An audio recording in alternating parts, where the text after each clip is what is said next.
Podcast. The Brutally Delicious Podcast. The Brutally Delicious Podcast. The Brutally Delicious Podcast. What's up, everybody?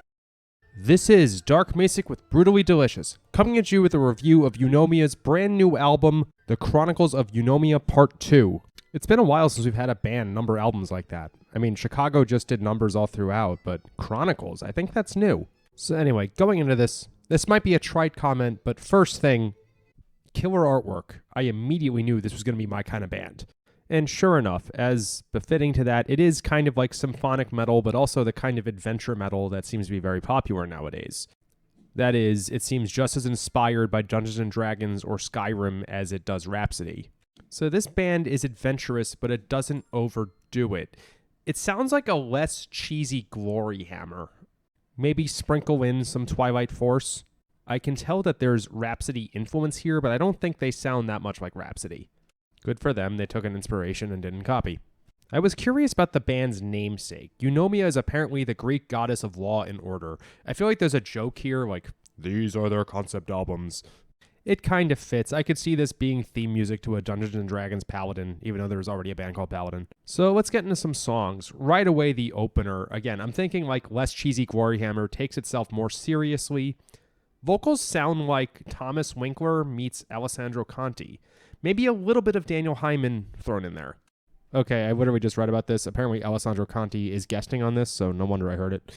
It's just really strong adventure vibes, like you want to go out and save the world kind of deals. Moving on, the song Glorious. The song is stately and powerful, and it rhymes glorious with victorious. There was literally a thread on Reddit's Power Metal subreddit the other day about bands that do this. I think it's just par for the course for Power Metal at this point. Why not laborious or notorious or, I don't know, sartorious if you want to write a song about a tailor? At this point, I want to call out that there's a really good vocal variety here. It's not just the one-trick pony found in a lot of super tenor power metal singers. Of course, there are several guest vocalists, which might be the main source of that, but it's cool. Moving on, the song Another Dimension. Here's a really good banger, and there's good, story development here. I didn't read all of the lyrics, but I could tell that there's some movement that happens in this one. As soon as I hear the phrase Dorgamir's staff, I'm invested. The song My King. This is a great symphonic metal ballad. This might be the best one of the year. I'm not sure I've enjoyed one this much since Enchant Me by Skeleton 2 years ago. Maybe The Endless Grey by Battleborn this year. I'm definitely forgetting a good one and going to regret saying that later. Clash of Steel. This is good shit. There's a great chorus. I'm reminded of Luca Turilli's original solo stuff. Not Luca Turilli's Rhapsody, but the stuff he did in the late 90s while he was still with the OG Rhapsody. I think the song I'm thinking of here is Legend of Steel. Let's pause here to talk about the guitar work on this album. It's phenomenal, and the rhythm work is pretty low gain, which is impressive for this style. The solos actually stand out, which is impressive because a lot of this genre just has a lot of widdly stuff that's technically impressive but doesn't stick with you. I think I hear a Luca Turilli influence here, and he's by far my favorite power metal guitar player, so good job. Raise Our Banners.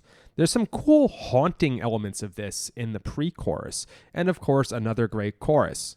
And just one last note, the last two tracks on the album. These are both great power metal burners, great way to end an album, make you feel like the world's a better place after you have heard it. It's strange how 8 minutes or whatever can do that to you. It's a bit odd that both of the album's singles are the last two tracks. Normally one of them is towards the front of the album because it's what kicks things off and starts the mood, and maybe one's towards the end. But this one, they're literally the last two tracks, so interesting move.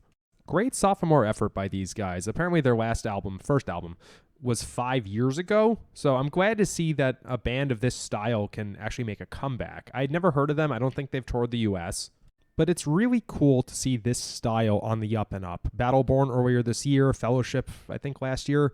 Just keep fighting the good fight, and hopefully one of these years, you'll all be big enough to tour the US because I want to see you someplace other than Wacken or 70,000 Tons of Metal. Rock on.